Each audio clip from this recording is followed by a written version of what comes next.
No. Been reading literature by Spinal Twist, and I wanted to actually experience the concept.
Body at ease, breathing quiet, sentiment benevolent.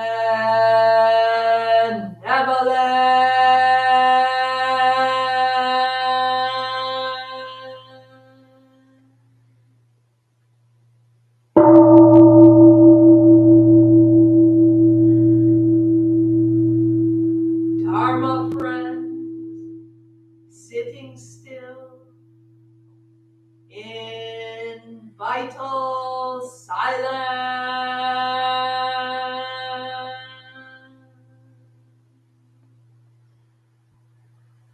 wanting nothing, we practice eco-Buddhism together.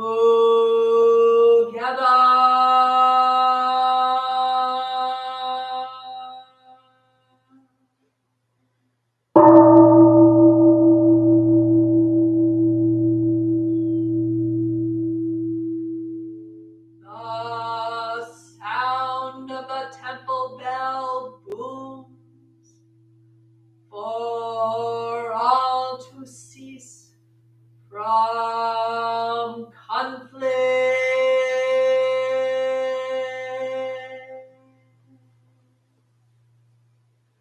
May the way of Buddha usher in the dawn of non-violent global village forever.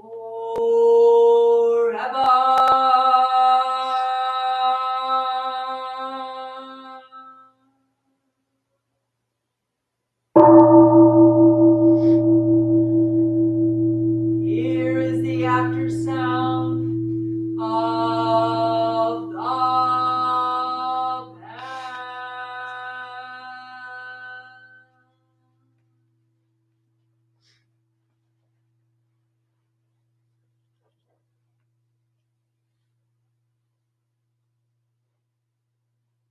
Thunder of silence, light after Dharma rain.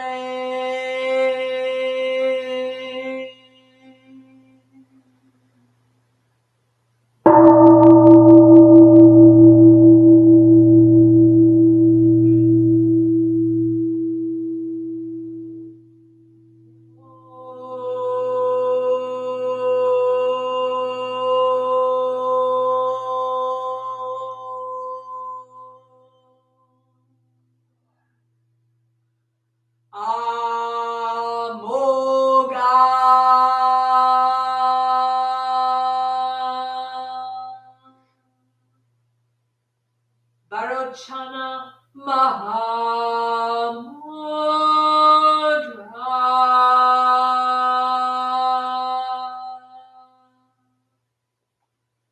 Mani Padme Jvala Pravartaya.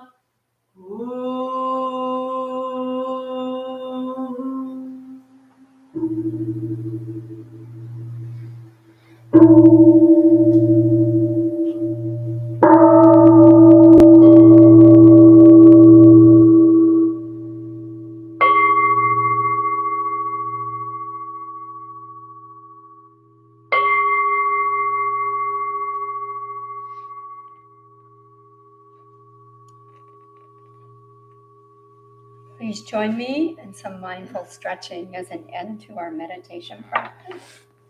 First, warming the hands. Placing your palms over your eyebrows.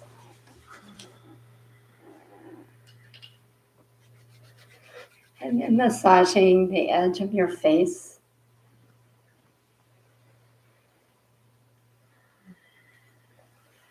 Bring your fingertips to the top of your skull. And we're going to massage along the ridge of the skull. Some pressure points contained here that are associated with our breathing. So just a nice little head massage all the way down to the occipital bones.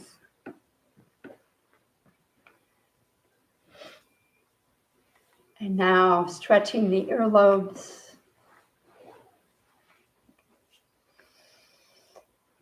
Breathing in, lean forward on your fists to stretch the lower back.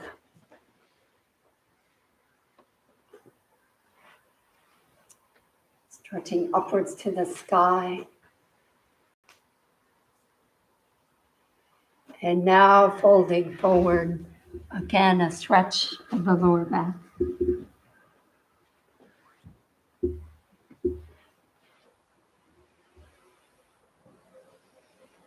Stretching upwards to the sky.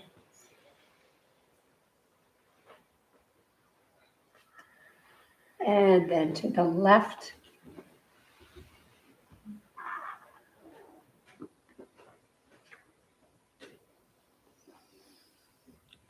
Breathing in, we sit up and then stretch to the right.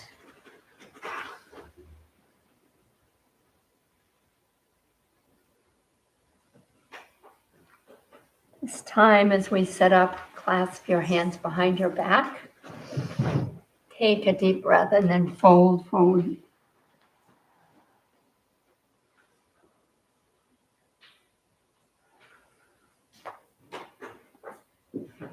As we sit up, our hands remain clasped. And now we do a spinal twist. First to the left, looking all the way over your shoulder, as far as your eyes will go. Very healthy for the spine.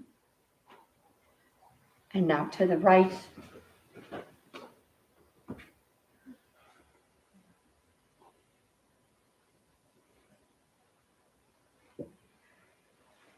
Placing your fists where your trunk meets your legs. We're going to do some big upper body circles.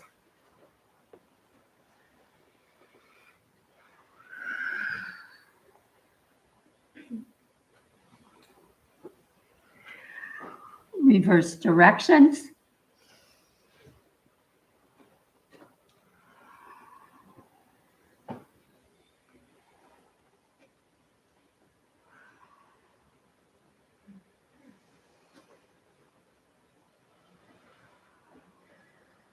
Returning to the seated position, place your right hand over your left ribs and then lean to the right.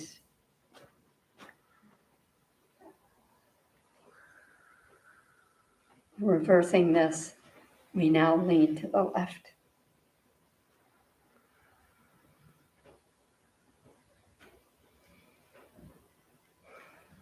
Clasping the hands behind the head. Some sharp outward breaths. Twisting to the left, to the right. Bringing the hands over the head. Breathe in. Deep abdominal breath.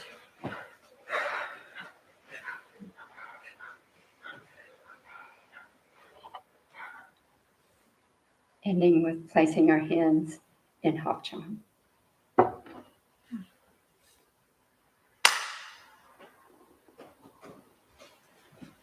Please stand, face the altar, and join me in the Three Refuges.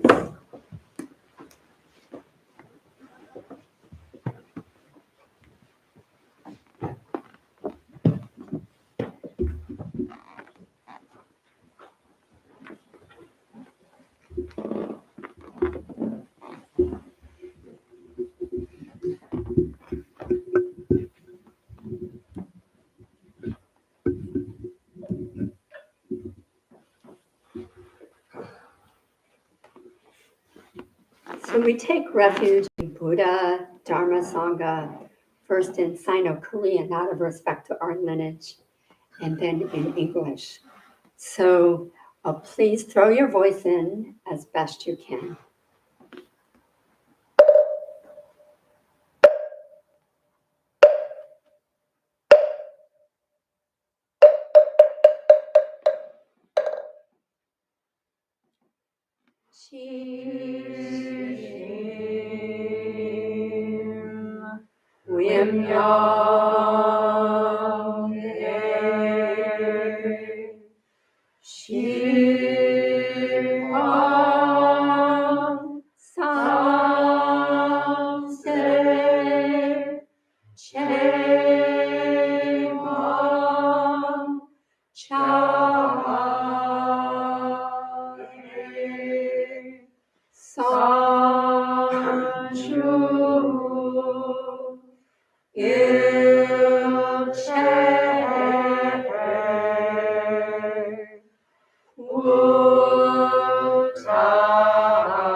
And now in English, please repeat after me.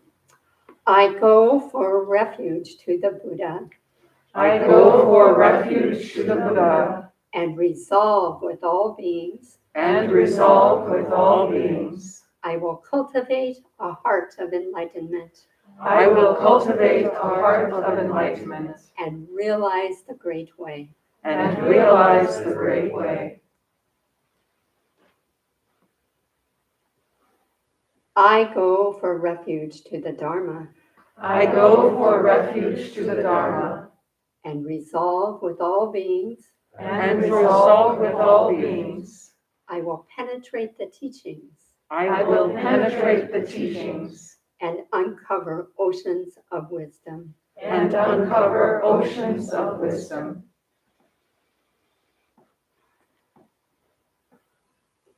I go for refuge to the Sangha. I go for refuge to the Sangha. And resolve with all beings. And resolve with all beings. I will seek peace and happiness for the many.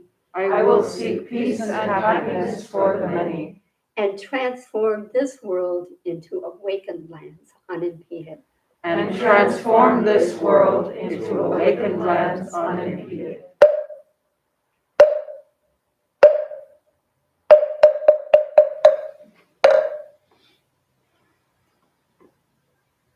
Please return to your places and sit comfortably for our Dharma talk.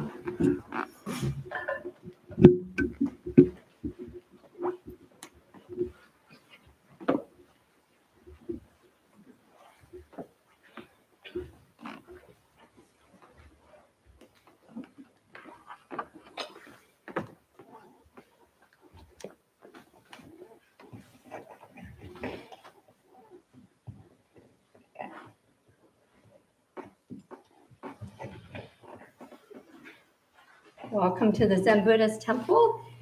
Can everybody hear me okay? Yes. Great.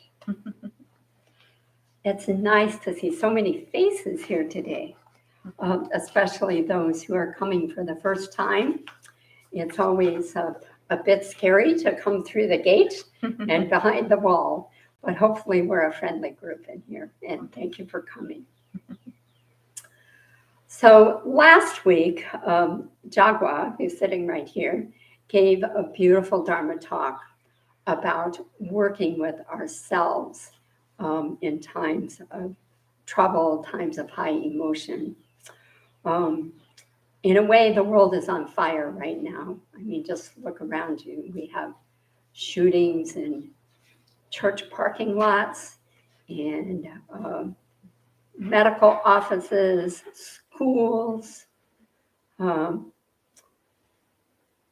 just violence in many places, and also wars going on. One of the most prominent ones being the war in Ukraine that is happening right now. So what is our response to all this trouble in the world? I took a little time to listen to what is happening in Plum Village and what's the response of Plum Village in France to what's going on. Plum Village was the home of Thich Nhat Hanh, one of our most prominent Dharma teachers of our time.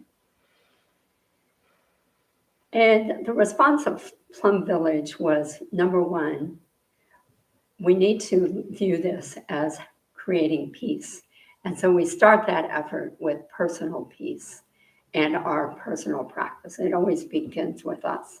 So things like coming to Sunday service, having a meditation practice, cultivating relationships, these are all part of our personal practice. And then we also have together action.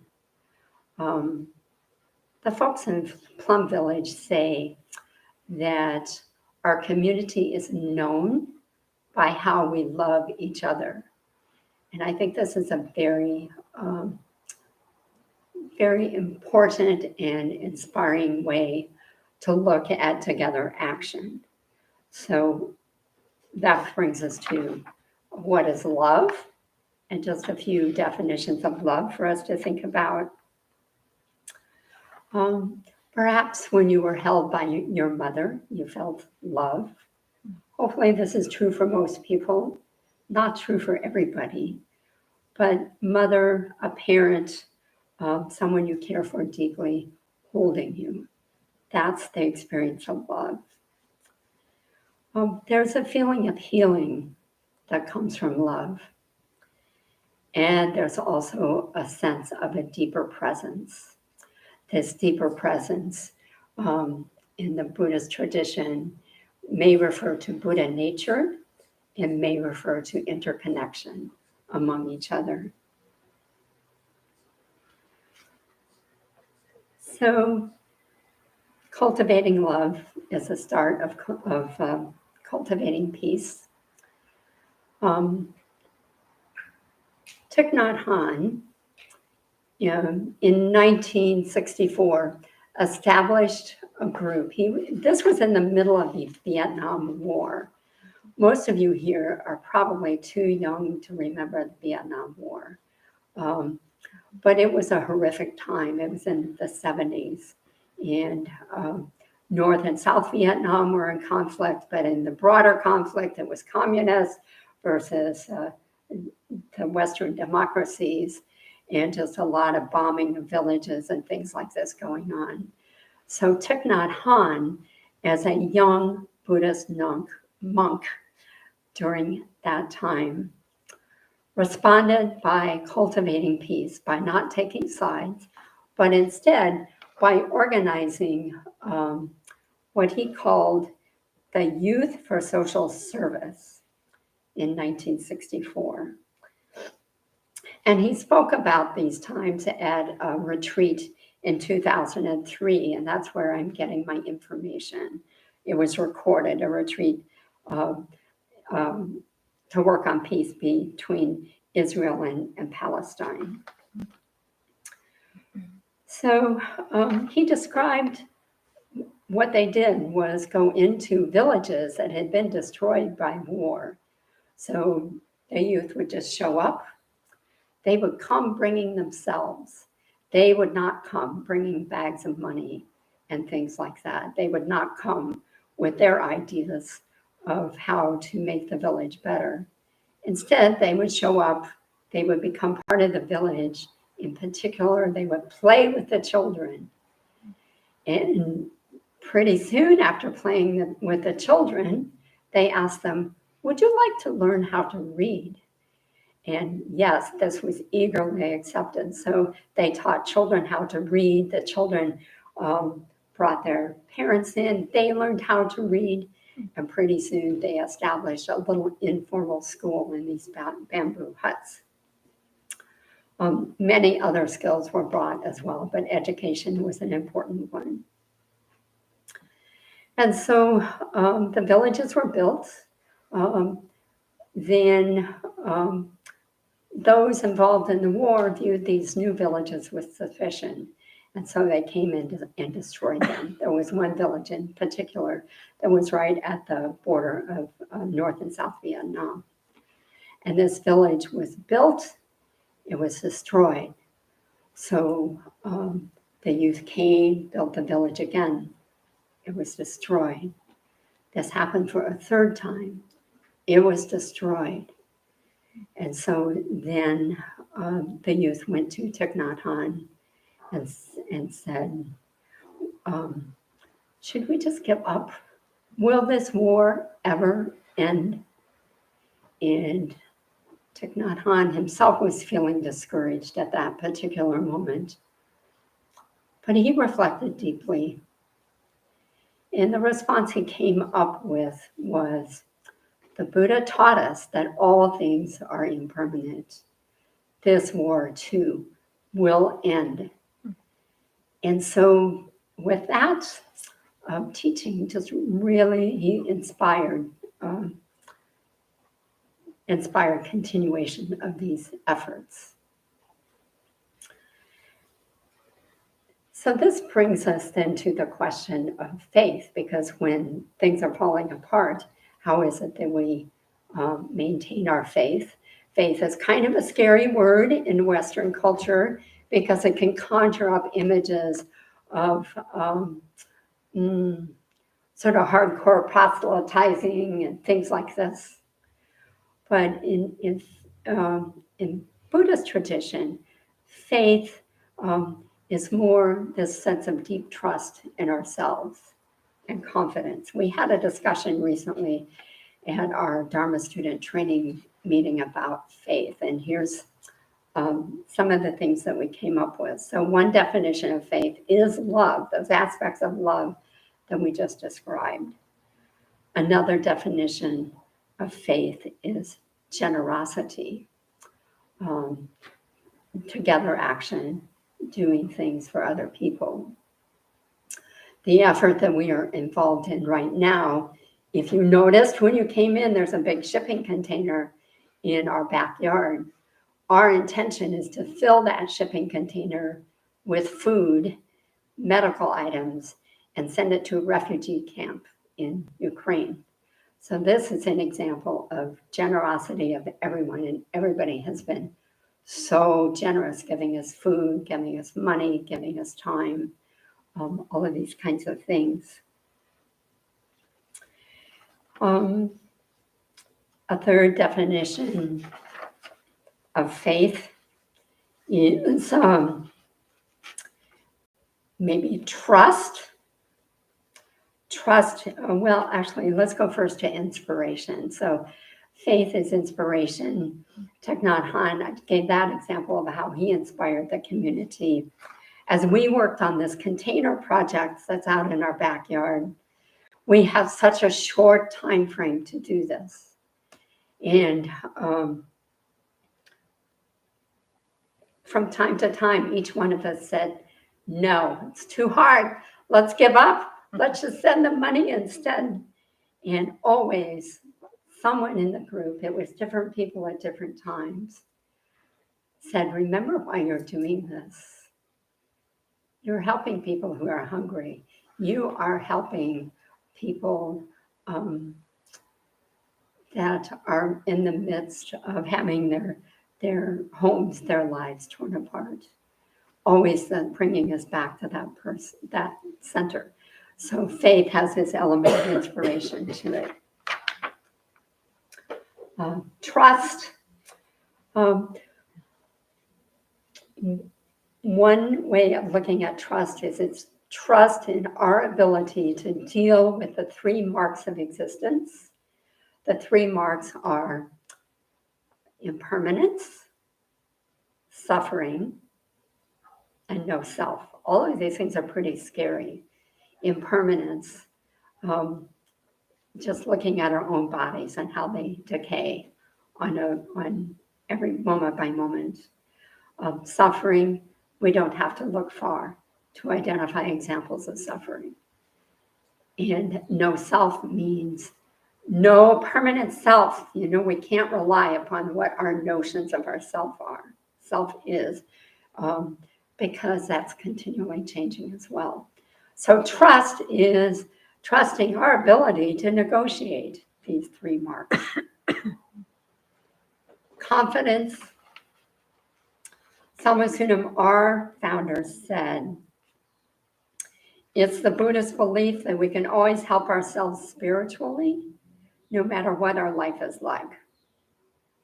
The only reason we don't is our past karmic hindrances, our past difficulties, is not our past karmic hindrances, but our lack of trust in ourselves. We do not believe that we are originally Buddhists. It is as though we question the existence of a sun on a cloudy day because we can't see the sunlight. Once the clouds scatter, we realize that sunshine and blue mountains have always been there. Likewise, once we gain wisdom, we know that we've been Buddhas all along. Patience is another aspect of faith. So the patience to just allow things to unfold on their own terms without jumping in and trying to solve the problem too quickly. And then the last one I might mention is what we call verified faith. That means come and see for yourself. You all came today. And in a way, you could say this is cultivating faith. And so there is a scripture called the Kalama Sutta. And this scripture says to us, don't believe just because a teacher says it. Don't believe just because it's written down.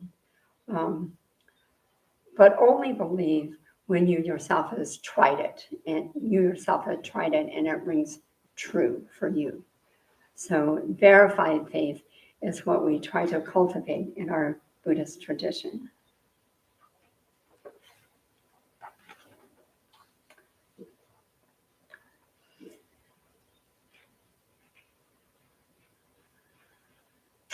So just now returning to expression of community, expression of faith,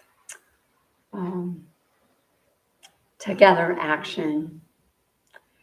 We invite you to have this experience of direct participation. So we are between the hours of 1 and 4 today. We have invited the community to come, to bring food, to bring monetary donations, to help us paint that container in the backyard, to help us write cards, love letters to the people of Ukraine, which we will include in the shipment. And we will then have a blessing ceremony that begins at 3 p.m. There will also be musicians, Ukrainian musicians, from 2 to 2:30. So if you're able to come and join in the event, that is great. Right now, we're ending service just a little bit early so that all of us can participate in getting ready for the guests who are coming to see us. So I'm going to say the 4 great vows, if you could repeat after me.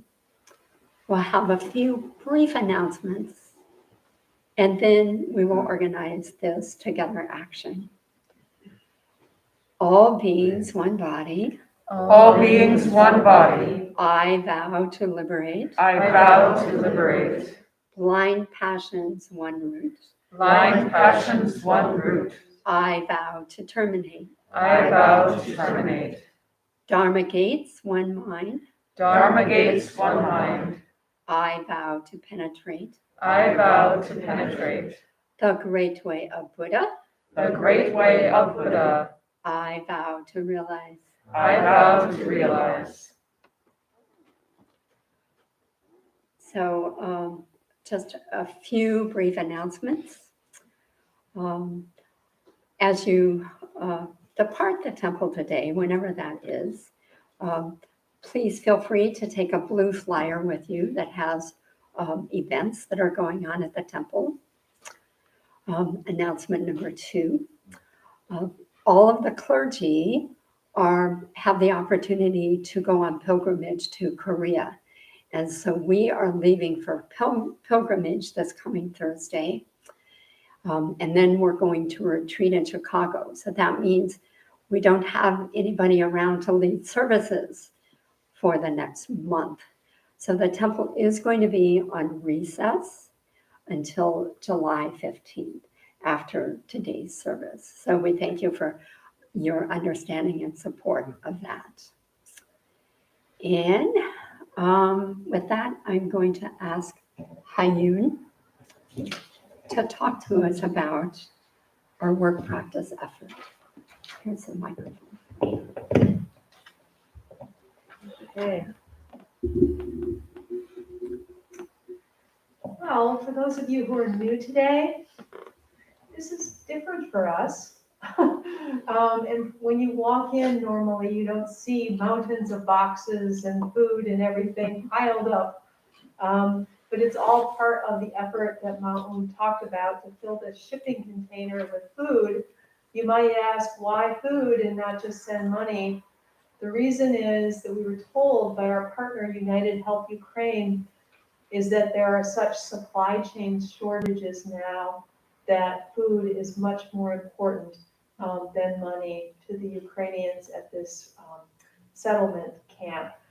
It's going directly to a small settlement camp called Rivne, which is to the northeast of Lviv, and the entire container is going to go directly there. So that's why we're taking the time to actually paint our warm wishes on the outside of the container, as well as notes to go inside the container, because it's going to make its way there. It's leaving this Wednesday.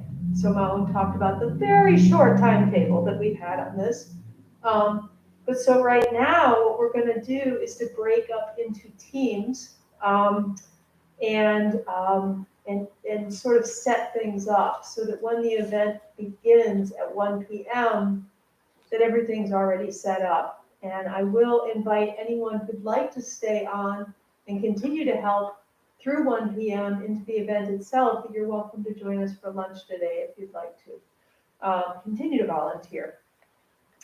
So I'm going to break us up into teams. I haven't even talked to anyone, but I'm going to assign some captains for the teams.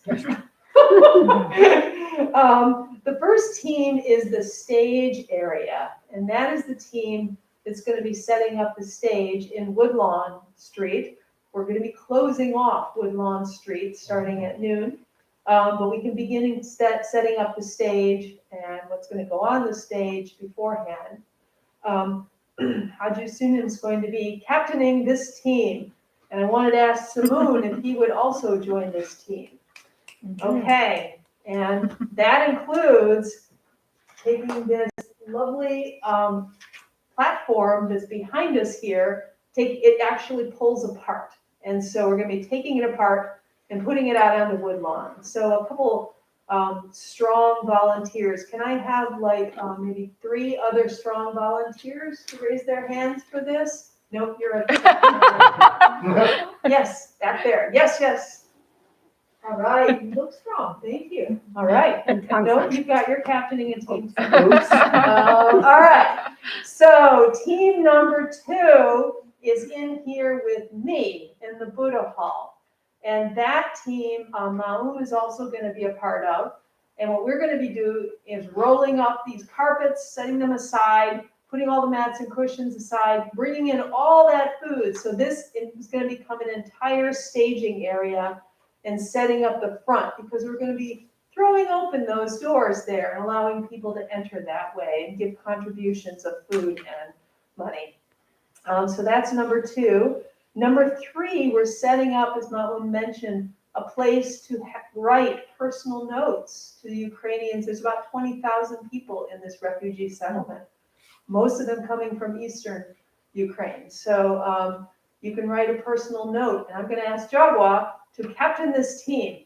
This requires 3 tables set up. Some are out there. It might require another, and about 16 chairs. Mm-hmm. And then inside the Sangha house, there's a lot of stuff to draw with and paper and stuff. Did you say where the tables go? Oh, I'm sorry, yes. The tables go right outside the back door of the Sangha hall here in that nook where we usually fit a couple cars back here. Okay, in the parking area. Yep. Okay. Station number 4, I'm going to ask Tong-san to captain. Okay. I don't recall him offering a choice. So. Luckily, we know each other a long time. Okay, it's the painting station, the station that's around painting the container. You'll see there's a table already out there and a sink. So the sink needs to be filled with water to clean up. Inside the shop are all kinds of acrylic paints and brushes. Around the circumference of the container is more markers and stuff. So if you would help set that station up, that would be great. And so that's where we're going to start. There's other things to do, but this will give us a really good start. So I'd like people who do not have an assignment, raise your hand.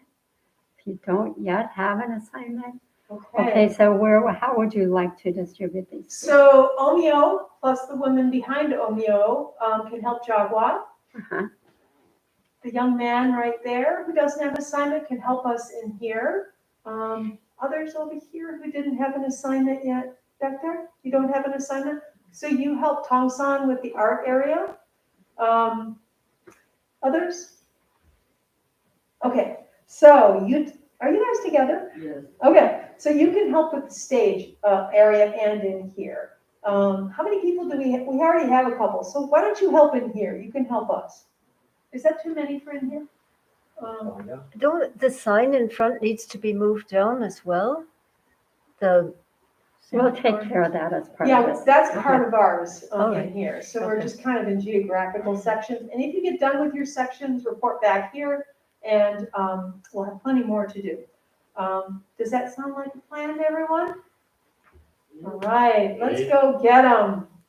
Okay, my team is going to work right over by the stage to start with, because we're going to take everything off and carry it out. Okay. Yep, and if our team, everyone is assigned to this area, can meet up front here, we'll go over what we're going to be doing. Thank you all. Painters will meet in the foyer out here, in the entranceway, as opposed to the library. For the content or the catalog.